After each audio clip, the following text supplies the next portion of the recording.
família Encarando, sejam bem-vindos mais uma vez a mais um encontro semanal. Vocês pediram, está aí. O tema de hoje foi especialmente escolhido por vocês. E assim nós iremos falar do polêmico homem que apareceu do nada, dando detalhes impressionantes de como eram feitos pactos satânicos nos meios artísticos.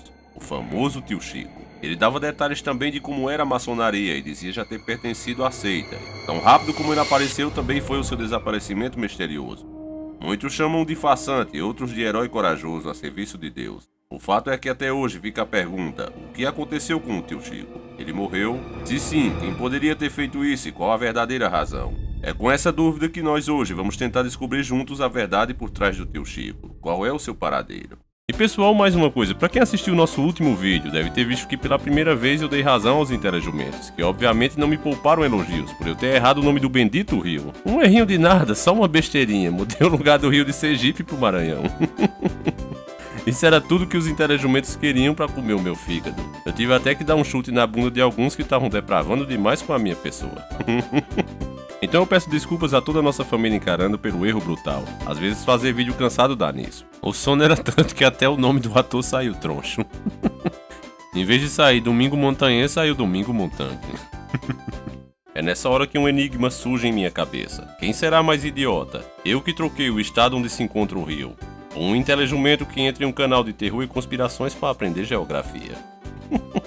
Ô dúvida cruel. Agora, sem mais delongas, pegue seu pão com carne moída e ketchup e vamos iniciar o nosso quadro.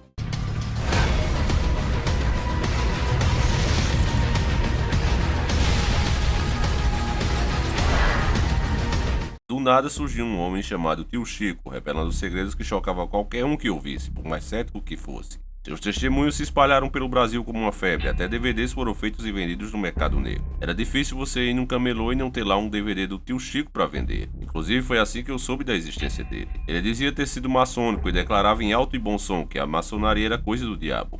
Meus queridos irmãos, meu nome é Pastor Francisco Vieira, o ex-bruxo da Xuxa. Eu moro em Brasília há 36 anos, mas não sou filho natural do Distrito Federal. Eu sou filho do estado do Ceará. De muitas coisas. Eu fui convidado. Para ser maçom são muitas exigências. Não vai dar para falar. Vai ser uma coisa rápida aqui. Depois, quem sabe, um dia eu volto. Deus a quem sabe, se eu ainda estiver vivo.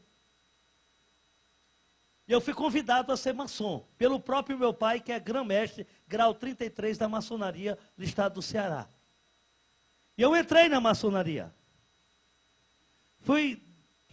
Pode ser que é hoje, com o tempo foi se evoluindo, mudou alguns sistemas, alguns rituais, algumas coisas que aconteciam há anos atrás, pode estar acontecendo de forma diferente, eu não sei. Já tem mais de 17 anos que eu saí. Eu entrei criança.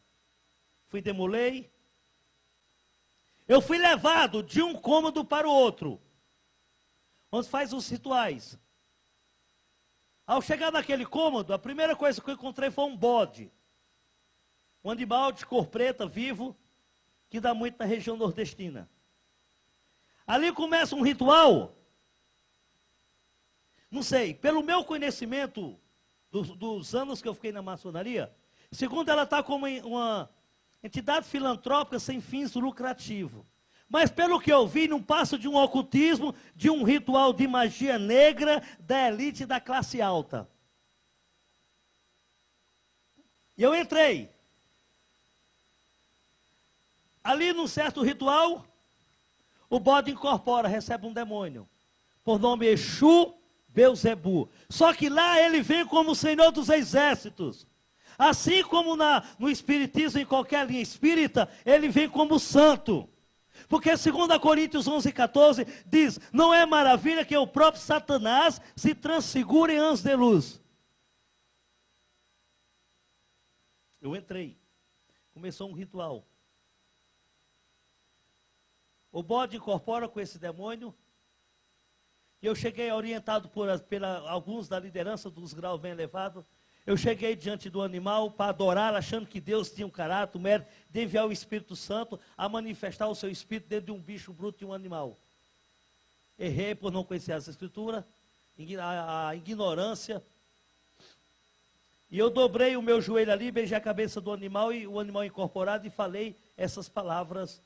Hoje já pode ser até diferente, porque já evoluiu bastante, mas na época que eu entrei era assim. E eu falei essas palavras para o bode, achando que estava falando para Deus. Ó, Senhor dos Exércitos, nesse exato momento eu entrego a minha alma nas tuas mãos. Dei meu nome completo, foi escrito em um livro. Eu entrego a alma da minha filha. Naquele período, todo maçom entregava seu primogênito, seu primeiro filho. E acontecia de filhos de maçom só morria de tragédia, de acidente, de doenças incuráveis ou de um ritual de magia negra, onde eu dei a minha filha com 2 anos de idade, com 7 meses de idade, e com 2 anos ela foi morta num ritual de magia negra. Em troca de bens materiais, em troca de riqueza, de nome, de fama, de sucesso, que me levou toda essa fama a prejudicar a mim mesmo e destruir toda a minha família. A um ponto de eu ter perdido uma moça de 13 anos, recentemente, que eles mandaram matar para se vingar de mim, e me acusaram que eu falo demais, porque eu me envolvi com bandidagem, eu me envolvi com estelionatário, eu me envolvi com homossexualismo, eu me envolvi com morte, com crime, muitas coisas erradas. Eu cheguei a participar do Comando Vermelho, eu fui chefe do Comando Vermelho, numa certa área lá no Rio de Janeiro, no Morro da Rocinha. Eu me envolvi com bastante coisa. E ali diante do animal, falei essas palavras. Ó, Senhor dos Exércitos, nesse exato momento, entrega a minha vida nas tuas mãos, a vida da minha filha, a vida da minha mãe e da minha esposa. E faço uma aliança contigo, assim como tu fez uma aliança no passado com Noé. É bem bíblico, né? Para enganar e confundir as pessoas. Se você já foi no centro espírita, quando você chega lá que um médium vidente, ou aquele que tem um título de pai de santo, está incorporado com o demônio não fala que é demônio, ele diz que é santo. É uma entidade. E só vem com a finalidade de te ajudar. Mentira. João 8,44 fala que ele é mentiroso, é o pai da mentira, não se uma da verdade. Ele é mentiroso. E eu quero que ele escute e venha aqui para ficar de joelho para Jesus Cristo. Porque o Rei da Glória está aqui, então. Meus queridos irmãos, foi tirado do meu braço direito, com uma seringa descartável, 15 ml de sangue, e foi aplicado no animal. Depois de chocar o Brasil com essas revelações, Tio Chico, a figura constantemente que estava em contato com o público, simplesmente sumiu do mapa. Logo as perguntas e possíveis teorias do que havia acontecido com ele apareceram, ainda mais depois de ele aparecer nesse vídeo tão fragilizado. Comparando as imagens do Tio Chico, você nota que parece que ele estava mesmo ficando debilitado, como se realmente travasse uma batalha espiritual também. Depois ele sumiu de vez, deixando uma grande interrogação, e até hoje ninguém sabe ao certo o que realmente houve. Embora eu tenha procurado incansavelmente, não consegui achar nenhum vídeo ou depoimento do Tio Chico recente. Apenas vídeos antigos. Eu peço que se alguém tiver, me mande. Eu me comprometo aqui a fazer um novo vídeo mostrando essa verdade. No momento, como não temos nada recente do Tio Chico, estou procurar pela internet as várias explicações sobre o paradeiro dele. Entre diversas teorias contraditórias, eu encontrei uma que acredito seja a mais próxima da verdade. A narrativa que eu farei agora é um texto que está em um site. Eu deixarei o link na descrição do vídeo para você conferir. Vamos lá. Após um grande choque emocional, após determinados dias, foi constatada a morte do ex-bruxo Tio Chico. O fato ocorreu após uma confrontação entre a Convenção Geral de Assembleias de Deus do Distrito Federal, representantes dos conselhos de pastores, agentes da Polícia Civil, representantes do Ministério Público, quando em uma sala reservada o suposto Tio Chico teve que responder algumas perguntas. Inicialmente, ele teve que responder onde foi sepultado o corpo das filhas que ele confessava ter assassinado por ordem dos maçons. Naquele período, todo maçom entregava seu primogênito, seu primeiro filho. E acontecia de filhos de maçom só morria de tragédia, de acidente, de doenças incuráveis ou de um ritual de magia negra, onde eu dei a minha filha com 2 anos de idade, com 7 meses de idade, e com 2 anos ela foi morta num ritual de magia negra. Teve que explicar o paradeiro da arma escopeta que utilizou para atirar no próprio filho. Mas antes dele, pastor, eu dei 2 tiros de escopeta no filho meu quando ele tinha 8 anos. Quase que eu matava. Eu vou explicar. E informar onde foram os túmulos que ele violou. Eu matei 40 pessoas a bala, eu sacrifiquei 22 crianças, eu destruí minha família.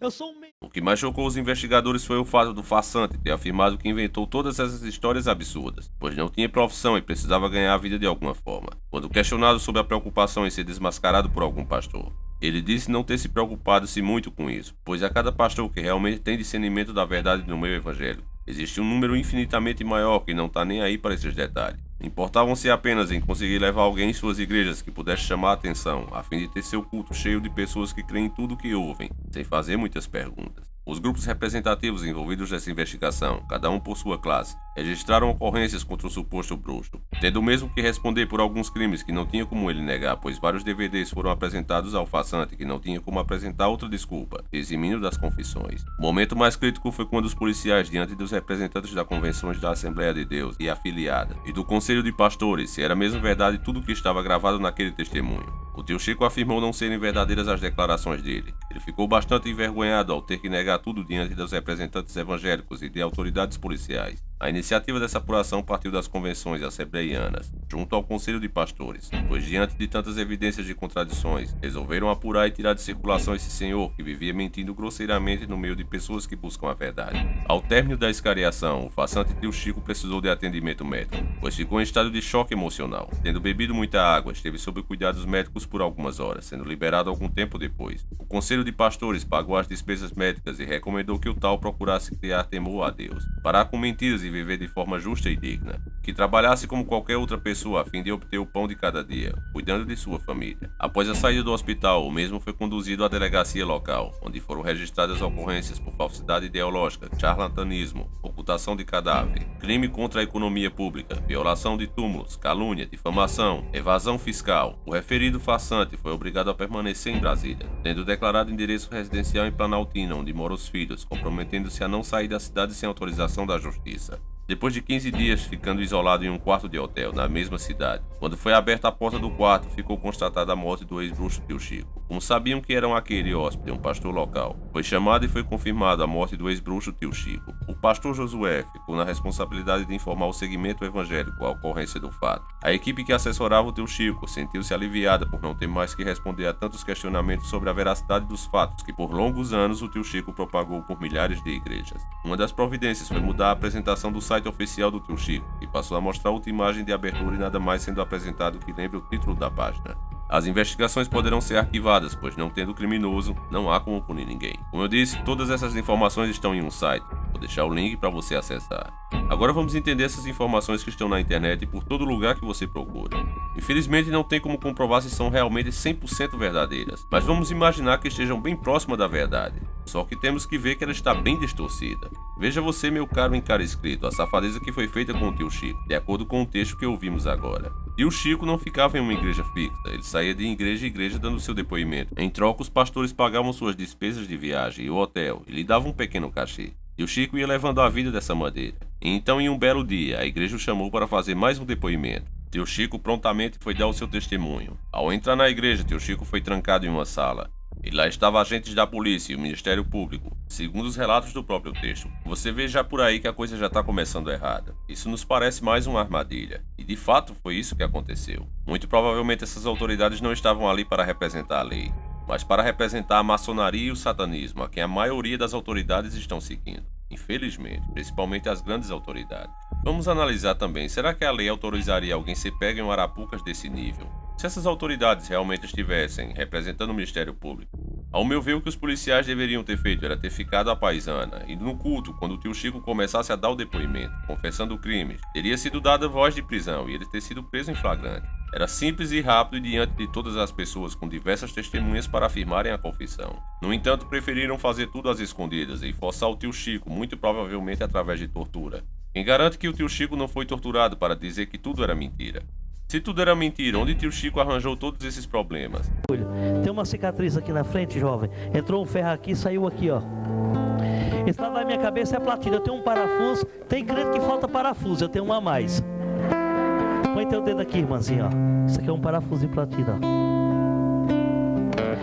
Vocês observaram que eu bebo bastante água? Eu não tenho garganta, eu não tenho as cordas vocais, são sondas de boate. Se eu começar a falar muito e não beber água, ela resseca e eu perco a voz. Eu tenho uma bolsa plástica aqui, ninguém consegue apertar, minha barriga não entra, é dura. Isso aqui é uma bolsa, todo o líquido acumula aqui, não desce para a bexiga. Eu puxo essa perna, eu tenho 16 grampos de platina nessa perna. Eu sou o Robocop de Jesus. Pelo menos sobre esse experimento eu posso dizer que são verdadeiros, porque um membro aqui do nosso canal comprovou pessoalmente em uma oportunidade. O comentário dele está no vídeo Maldição na Novela Velho Chico. Eu não vou mostrar o seu rosto nem seu nome para poupá-lo, mas o comentário foi o seguinte: parabéns pelo vídeo, muito bem feito. Gostaria de contar um relato verdadeiro que aconteceu comigo sobre o tio Chico.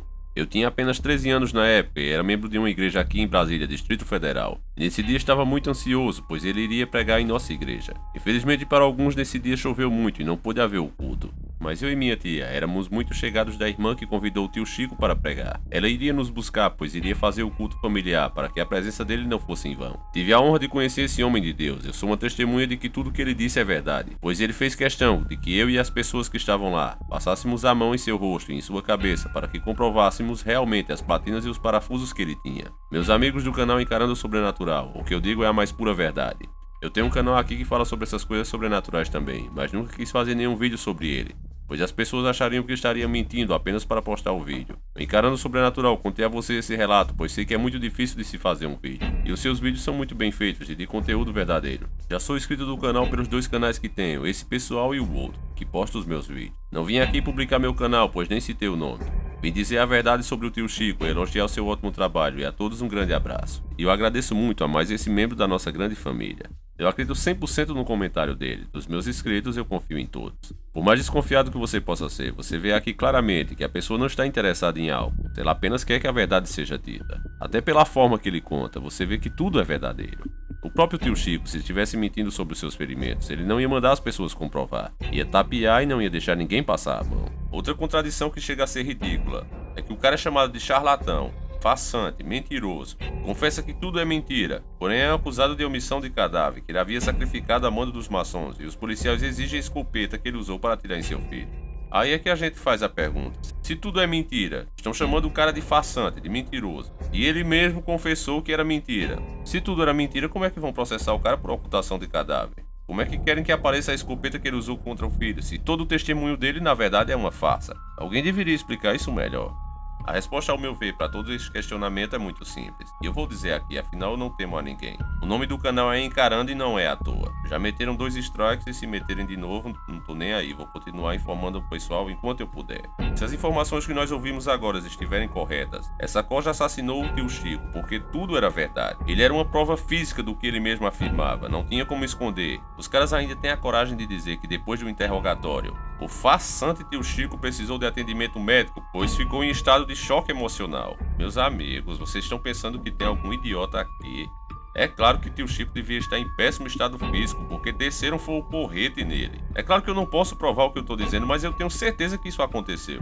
Não sei se você que está assistindo esse vídeo vai concordar comigo. Como eu disse, eu não posso provar nada, mas ao meu ver foi isso que aconteceu. Devem ter descido o porrete no cara. Tio Chico estava entregando todas as seitas do demônio, e os caras que vivem enterrados até o pescoço nisso acharam que o correto era matar ele e esconder os fatos da população. Tio Chico estava abrindo a mente das pessoas para as coisas ocultas que estão acontecendo ao nosso redor o tempo todo. Respondendo àquela pergunta que nos fazemos de vez em quando: por que é que as coisas são sempre assim?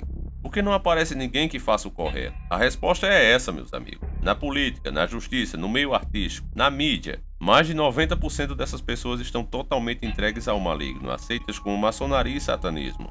Essa é que é a verdade. No mundo dessas pessoas, todas as coisas são distorcidas. O certo é que é o errado, e o errado é que é o certo. Qualquer um que aparece e tem alguma credibilidade começa a convencer as pessoas. Logo, alguma coisa acontece com esse cara. Não importa se é mulher, se é homem, se é menino, não importa. Algum acidente misterioso sempre ocorre. Isso é fato, meus amigos. Nós não estamos inventando nada. Isso é fato. Temos que ter cuidado com essas informações que ficamos sabendo e o jeito que elas nos são passadas. Eu, particularmente, logo quando vi o tio Chico, achei que era um farsante. Mas se a narrativa que fizemos agora for realmente real e ele tiver aparecido morto em um apartamento em Brasília, então para mim não resta dúvida que tudo que ele dizia era verdade. E para essas pessoas que tentam distorcer os fatos e omitir a verdade, saibam que sempre vai surgir alguém como eu, um cara simples, que de tão burro muda a localização de um rio de Sergipe para o Maranhão. Mas que sempre vai estar disposto a mostrar a verdade por trás dos fatos, custe o que custar.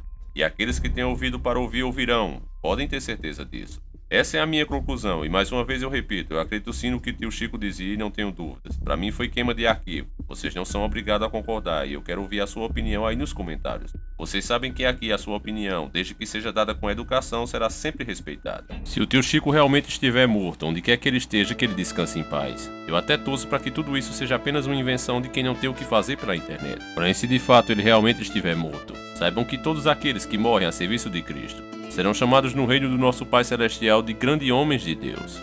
Nosso vídeo acaba aqui, eu espero que vocês tenham gostado. Não esqueça de deixar o seu like, seu comentário bacana, compartilhe nas suas redes sociais, mostre esse vídeo para um amigo. Nós temos que sempre fazer assim, porque a coja maligna não dorme. Cada um de nós tem a obrigação de espalhar a verdade, pois se omitimos com medo de represálias, estaremos sendo cúmplices da coja maligna. Cada um fazendo sua parte, a verdade vai chegar cada dia mais longe. Não deixe de acessar também o canal dos nossos parceiros, onde você vai ter muita informação boas e emocionantes para você. Olá jogador, seja bem-vindo a este vídeo. Recentemente estamos recebendo informações sobre o game Resident Evil 7, que com certeza é um dos games mais aguardados de 2017. Bom, o game do 6 para o 7 teve várias mudanças, mas com certeza a mais impactante foi a visão de terceira para a primeira pessoa, que não é algo novo, porém nunca vimos na série numerada. Uma das grandes características da série é que ela está retornando ao gênero Survival Horror, mas o grande problema é que muitos jogadores olham para a nova... Eu vou ficando por aqui, que o Senhor Jesus Cristo, ou Yahushua como queiram chamar, acompanhe e proteja vocês durante toda a semana. Um abraço e até o nosso próximo encontro, sempre encarando o sobrenatural.